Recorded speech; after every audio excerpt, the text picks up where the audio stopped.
I'm Marc Kramer, Senior Lecturer of Entrepreneurship at VinUniversity in Hanoi, Vietnam.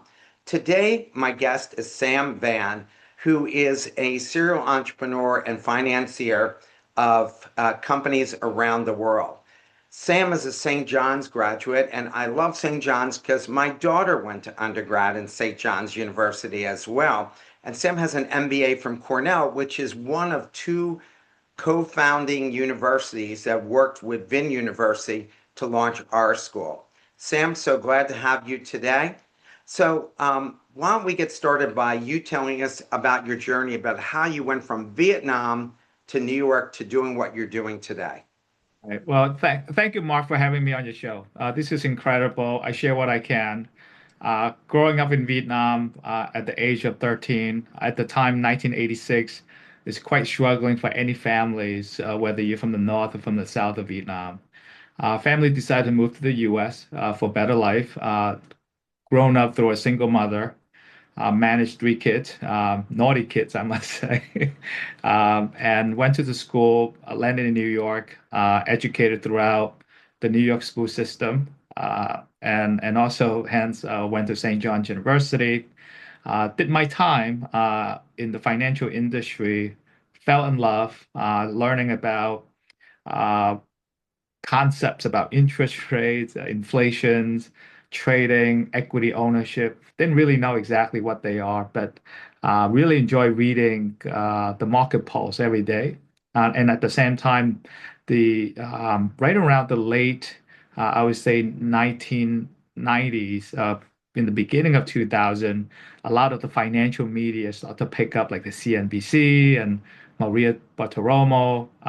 And those type of website at the time, and also videos and TV programs really brings out a lot more knowledge. It's not like your YouTube or any other social media at that time. I got an interest in that.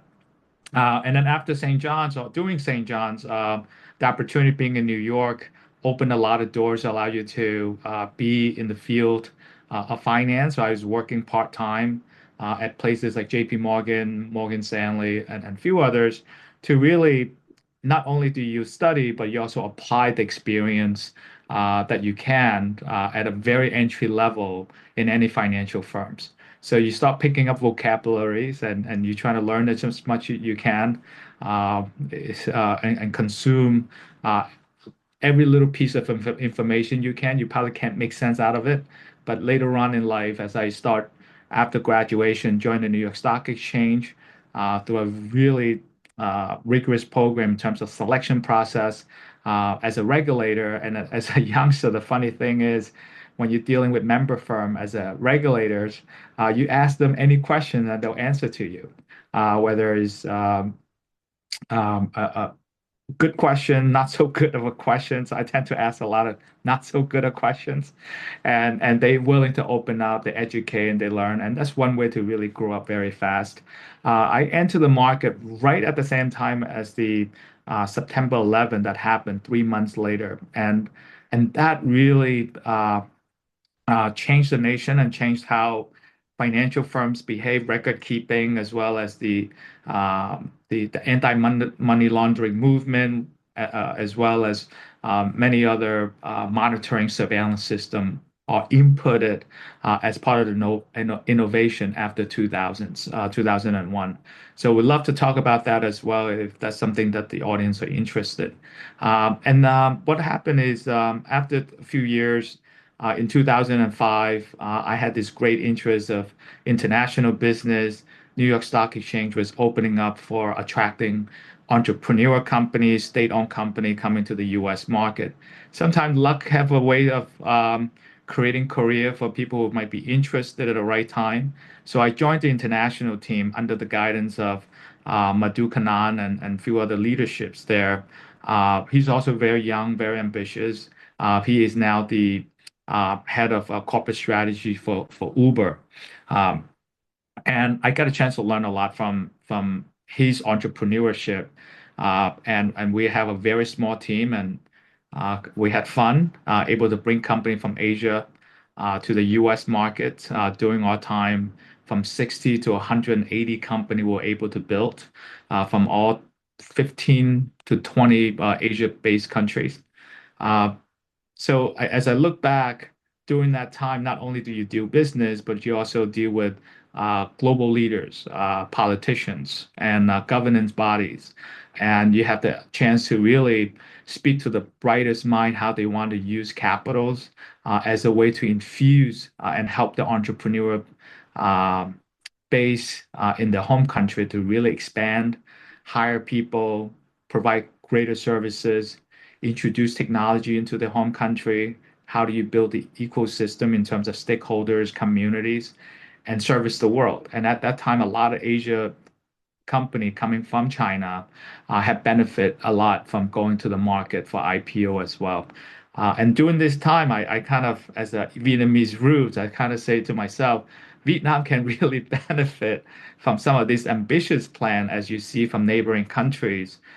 In 2005, when the first Prime Minister of Vietnam visited New York, that was really the beginning sign after the embargo and also the planning entry of the WTO and for Vietnam to consider that was a great sign that I see the market is open. And since then, I've been very much participate in Vietnam on a annual basis in terms of trying to stay on top, what changes, how can I help? And then in 2007, the Ho Chi Minh Stock Exchange and then backed by the SSC and the Minister of Finance, we actually signed an MOU as the person who behind the architecture of that to have the first U.S. exchanges to sign an MOU with the Vietnam Exchange. So you also are in venture capital as well.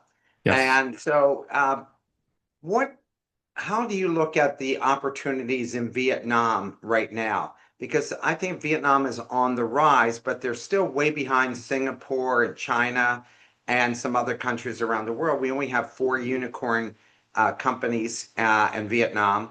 Singapore, 5% our size, has 34. Israel, 10% our size in a bad neighborhood, has 150.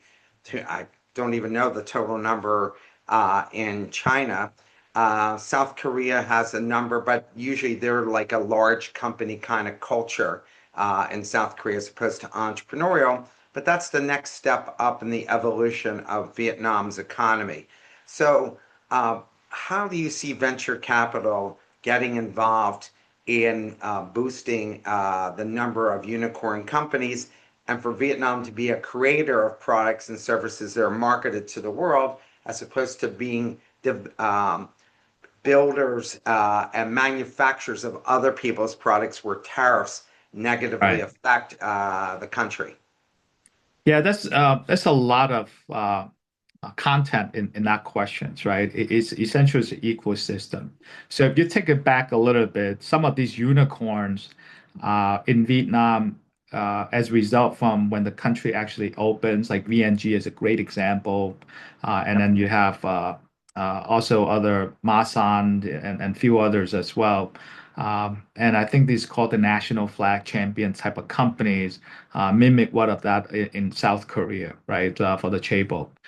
You do need that, especially as the company get larger, more innovation need to be had, and services need to meet with the demand of the country and the people as well. And you need to have to think about the entire ecosystem. How do you invite emerging technology, emerging talent as you grow? Now, some people do leave, which is natural in any organization.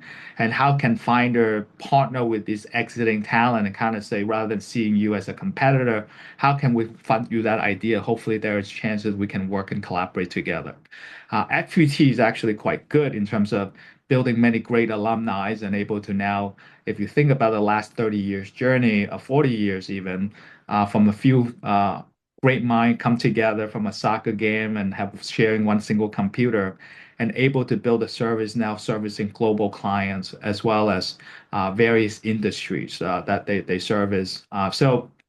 Um, and knowing that they actually have lack of talents as well, so they create a university as a feeder to the system, and so that's more specifically on the software and technology side. Now, going back to your question about the VC capital landscape in Vietnam. A lot of VC still being housed in a place like Singapore, and Singapore is a very mature in terms of Southeast Asia, and they have to think about deployment of some of this capital, right? Because VC itself, although they are a agent of looking at the next opportunity in terms of talents, in terms of solutions that some of these entities trying to solve, the question become is, are they big enough to be solved? What market are they addressing to? Are they asset heavy or is it asset light?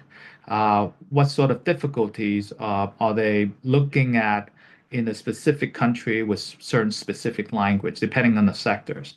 So if you're in the SaaS space, in the fintech space, or in the agriculture food space, it's all different type of addressable needs in order for them to fund.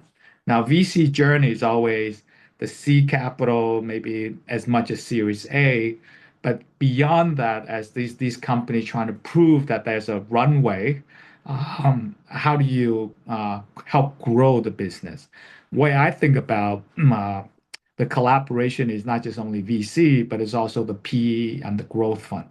Now, I do think, based on observation, and as long as you have in Asia, there seems to be a lack of growth fund available to help some of these company already have tested ideas and how do you grow this platform, allowing to have more capital to really grow. Um, we have seen capital deployment in countries like Indonesia, where it's much larger bodies of human and intelligence as well, 300 million plus.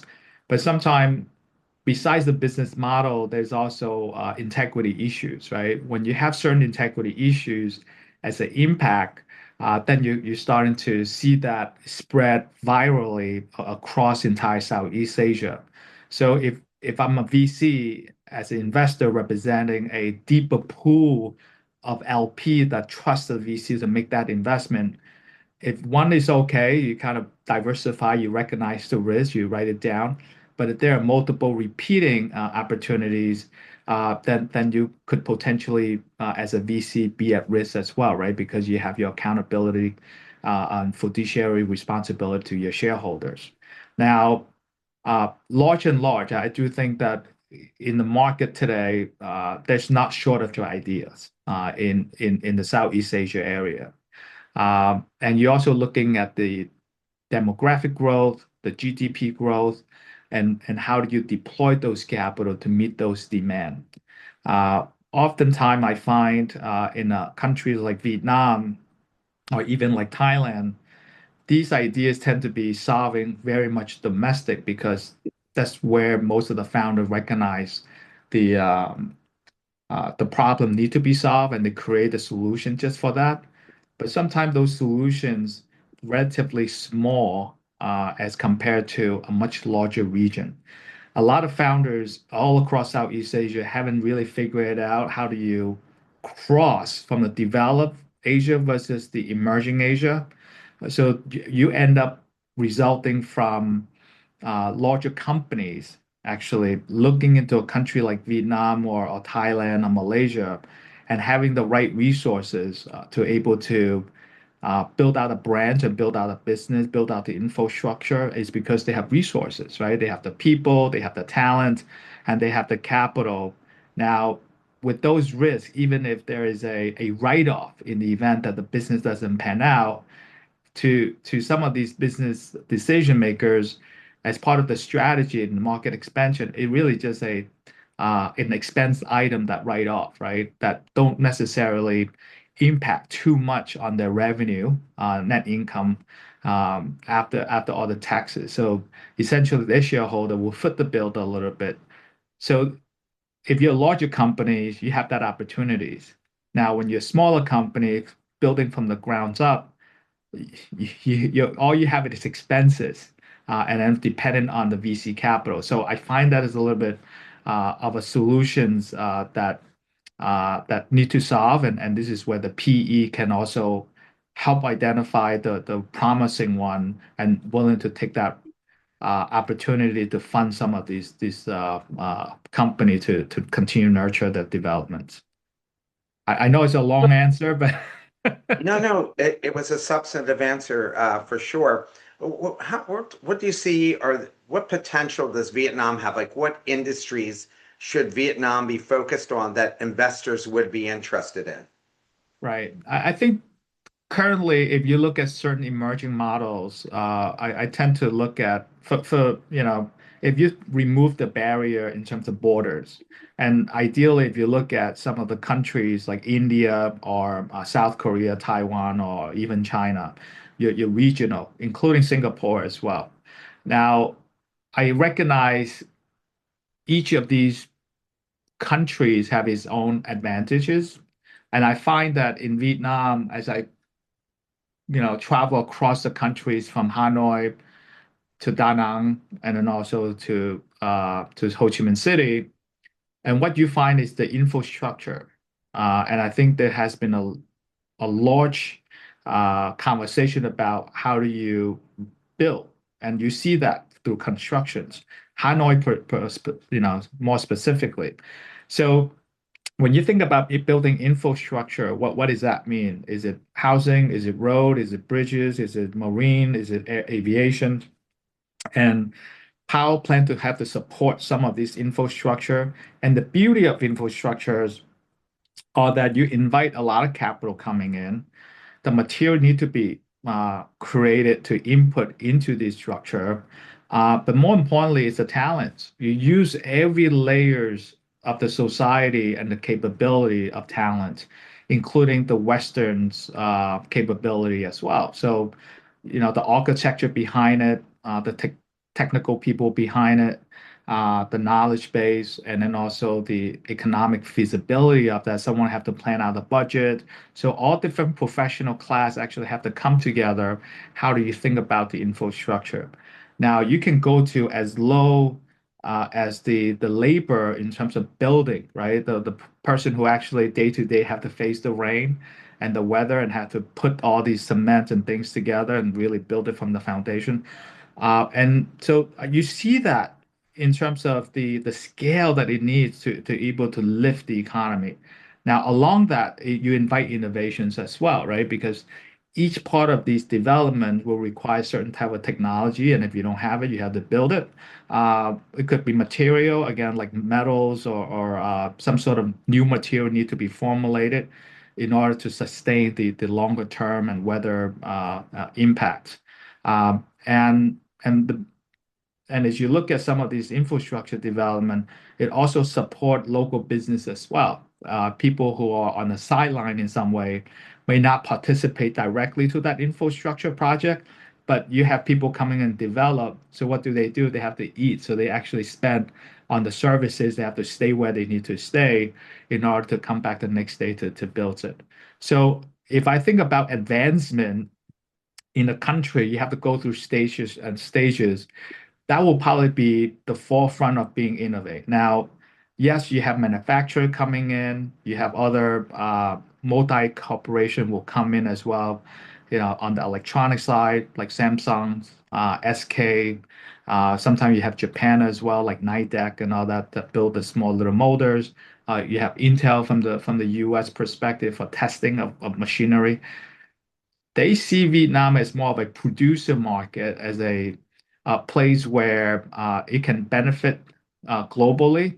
But keep in mind the margin of the economics after you import into country to build and finish the good as you export. Maybe perhaps there is a higher margin on export, but that margin is being kept outside, right? If I'm Samsung, if I'm non Vietnamese companies, almost the entire economic is being kept through the holding company reside in the home countries. So all this economic are being captured and being distributed to those Not really employees. benefit Yeah, Vietnam or any of the countries that do this kind of work. But so what right. should young entrepreneurs focus on? What types of businesses do you think could be developed that could be anywhere from tens of millions to the unicorn billion-dollar company? What should Right. young Uh, people be focused on and the industries that they should be developing. We have young well, they weren't graduates. They came to VinUniversity, met at VinUniversity, and started a company called MindPal, where they use AI to handle administrative tasks. And they now have 3,000 paying clients every month. They make very good money doing it. They're not going to be a unicorn company, but they're off to a good start in terms of having actually 50,000 users and almost essentially zero marketing budget. Right. But every students want to major in entrepreneurship at VinUni, I tell them, no, you should minor in entrepreneurship, major in something that you can get hired for, work for somebody for a while That's unless you right. have a killer idea, and then glide into Mm. entrepreneurship.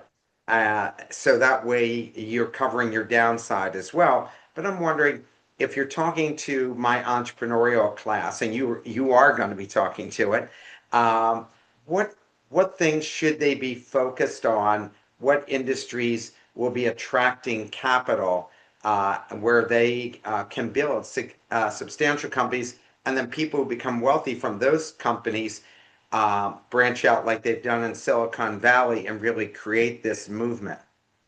Yeah, no, that's a really good question. I think a short answer will be stay curious. So, what is that definition, right? When you stay curious, that means that you question everything, and when you see pain point, and that's why a country like Vietnam is so fundamentally fascinating because there's so much to be built. There's so many challenges that we sometimes live in New York and live in a place where it's so efficient, we might not see some of these things, right? Sometimes I always argue that when the economy is so efficient, it becomes inefficient because there's a inclusion and it seems like a closed network, and anything outside is very hard to kind of be included in that much bigger domain. Now, Vietnam is a little bit different in a sense that you have three parts of layers of entrepreneurs, if I can share that quickly. The one part is go to work for a larger institution, right? B2B and what have you. Spend a few years, really figure it out, that base of the standardization. It can be a little bit boring at time, but it allows you to have a foundation to look at how to examine certain things in a right way. And then you have the other part of the industry could be more of a social side, I think. Technology, it also allows you to enable to do a lot of things.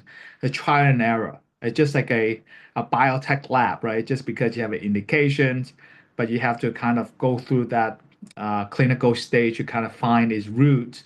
And then when there's indication of interest, when you have a customers that say, this is a pain point, I really want to figure this out, and chances are that pain point also virally going into other people who have similar challenges, and you can kind of continue to expand. Now, how big will that go through in terms of different phases? That is something that you continue to need funding, the right people, so on and so forth to expand that. Now, there's also another layer. It's called the accidental entrepreneurs, right? Is that you have this domain expertise that you have been doing it for a long time, and then suddenly you figure that, well, if my company doesn't sponsor me for doing this, I'm just going to go out and create one of my own. Those tend to be a much more institutional, sizable, right? So I do think that type of entrepreneurship is very unique by itself. It tends to be people in their mid-career or maybe late career to kind of develop some of these entrepreneurs type of business out of clients' needs. So as I look through these uh, changes in Vietnam, and I think right now the VC and the PE still funding very much on the clinical type of stages where you have a lot of youngsters trying to do different things. You have a couple million here, a couple millions there. Those go to it's part of the innovation where you go through this trial and error. Uh, but are they really solving big problem? It's really what I think of that is the the lottery system, right? Not everyone will win. You do need that base because then you try, you have error, and then they realize if it works, it doesn't work, it does service that base. But I do believe as the world becoming more complicated, AI agents or AI can play a role that can actually help you speed up the process for the discovery. And I recognize that AI have its own value, but I don't think it's a full solution set to say I'm going to use AI as a way to build business. It's just a tool. You still have to have buyers, you still have customers, and you still have to have personality in order to go out and talk and communicate to the customers and also to the VC community or the investor community to really articulate why you're solving the problem and why you need the capital and the future, how to deploy this capital. So again, I do think that whatever you're trying to address for the entrepreneur minds are that, don't lead with the AI conversation, but use AI as just part of the tool of a conversation. So it's an added value, but certainly it's not uh, I could be wrong on this, but it's certainly not a complete set to say my company is based everything on AI, right? And that could also have a drawback as well. Yeah, absolutely. Is there specific industries that you are particularly interested in investing and think have great potential over the next 3 to 5 years? I mean, you really can't look out too far because Right. everything changes so quickly. I mean, Ah, who saw AI 4 years ago? Nobody even was talking about having AI in the palm of your hand. And right. now everybody has AI in the palm of their hand and trying to figure out how do I really maximize this, the potential of this amazing tool. So, are there industries specifically that Mm. you're interested in, and they don't have to be AI? Because I think every time there's a new technology like blockchain, then everybody's into blockchain or everybody's into cryptocurrency, That's right. whatever that is. And so, is there specific industries that you yourself as an investor Sure. are interested in? So for my look into the economy, such as a place like Vietnam, things that is scalable, barrier to entry uh, can be challenging for some folks. Essentially, you want to have a bigger moat and a network effect. What does that mean? Now, if you're in an F&B business, a consumer product, there's too many substitutes out there. Okay. Now, when you talk about pho economy, if I open one on the streets, I'll have a lot of customers. Likely within 6 months, someone's going to open up on that same block, offering greater value, and then you have to compete on price. That's not the business you want to be in, right? Because then you drive up the cost for the product, and then you lower your economic by having to service the customer. Now, it's great the customer get the benefits. So how do you think about the network where you can build things like, for example, if you look at Vietnam, how many motorcycles are there, right? There are probably the third largest motorcycle consumer in the world today in terms of usage. That's going to be a transition into e-bike equivalent. Now, how do you think about recycling some of this type of vehicle, or even, you know, take out the engine, how do you repurpose the petrol engine with e-batteries rather than having to buy a full complete set? So there are a lot of things to think about. And then if you're on the automotive industry in Vietnam today, not every half a mile have a car wash system, right? It's most people still somewhat wasteful in a sense of either you wash it yourself and what have you, do it at home. But are there a system that kind of connects a car wash and also potential battery charge infrastructure? So I'm thinking of it as a infrastructure play in order to kind of link the system in place. Now, when you have this type of activities, the barrier entry tend to be a little bit harder. And then you talk about cash flow. something that is not based on one single transaction, something that actually people, whether they subscribe on a monthly basis or a membership basis, where they can use that service. So the revenue can be a little bit more predictable, lack of better phrase, more sticky, so you can predict your economics a little bit better, and also you can forecast a little bit better. And then the third part would be labor, right? As people get a little bit busier, you talk about electricians, you talk about plumbing, you talk about fixing light, changing light, how many hotels are there. So these type of network of human labor, in some ways like the Grab riders or the B riders, how can you create a system where you actually invite some of these talent, skilled, certified people in a trusted environment to services the people across the country based on the timing and availabilities. So things like this, where I think it is today is quite fragmented and it's quite scattered. Usually, if I have a broken light, a broken TV, who do I call to get it fixed? Now, in a country like Vietnam, you still want to fix it rather than in the Western world, a TV can cost $600 and people say, oh, the lamp is broken. I'm just going to toss it out. But Yeah. in Vietnam, people still, it could be someone's monthly or annual salaries, hopefully not annual salary, but you still want to fix it. So who do you call to get it fixed? So things like this, I do believe there is a service and product economy that can mature a little bit and organize in a functional way that connects the network to be more efficient.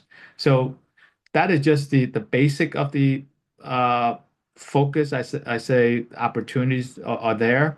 Uh, Again, there are other industries that I might have short sight to, uh, but I do believe with a lot of entrepreneurs, you really have to figure it out. It's a test and error, as I talk about one part. If everyone just want to do video and social media, the value there is really creating content, but for the viewer is what is it that you're going to trigger for me to do? What action are you calling rather than just enjoying that content? Now, it's great, of course, uh, for a place like TikTok or YouTube or what have you. Now they draw viewership and then they'll sell marketing dollars as a way to get compensated. Uh, but is it really get to the benefit of some of these creator of the content? Likely not, right? Or very marginal. So things like this is it innovative or is it not? Still up for a debate. But I do think that if you focus on the real economy, there are challenges. Those are worth the time to sink your effort and your focus on building. Um, a lot of students are majoring in business analytics, finance.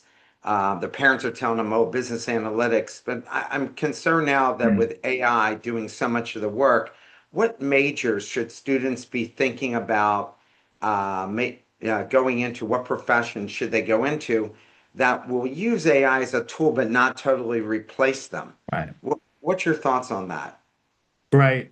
Look, I think there's in any data set, as the industry collects, I forgot the exact number globally. There are certain data that you have access to, there's certain data you don't have access to.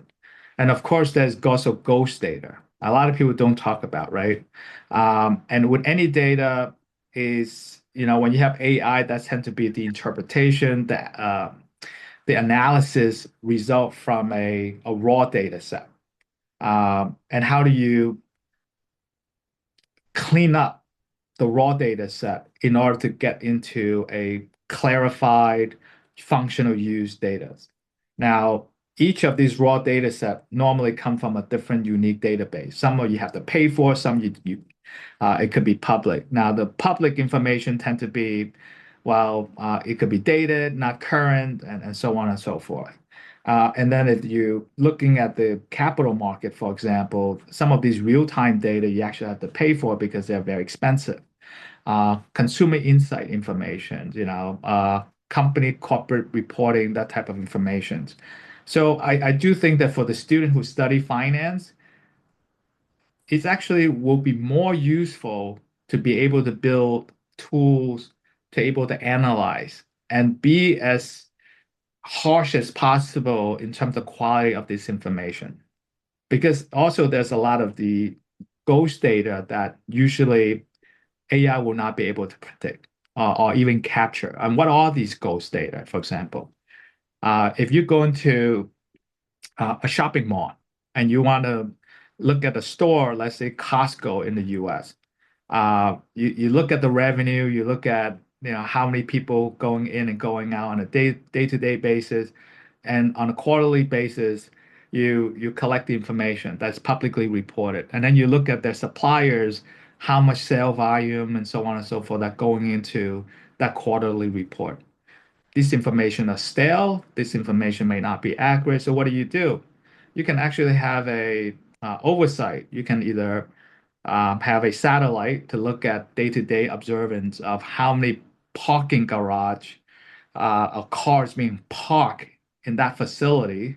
And then you have the substitute information. You collect how much each of these cars spent on a regular basis, then you can predict on an annual basis, seasonality, so on and so forth, how much will Costco, based on one site, to able to produce the revenue for. And then, of course, you can apply that to many other sites as well as you collect on an average basis.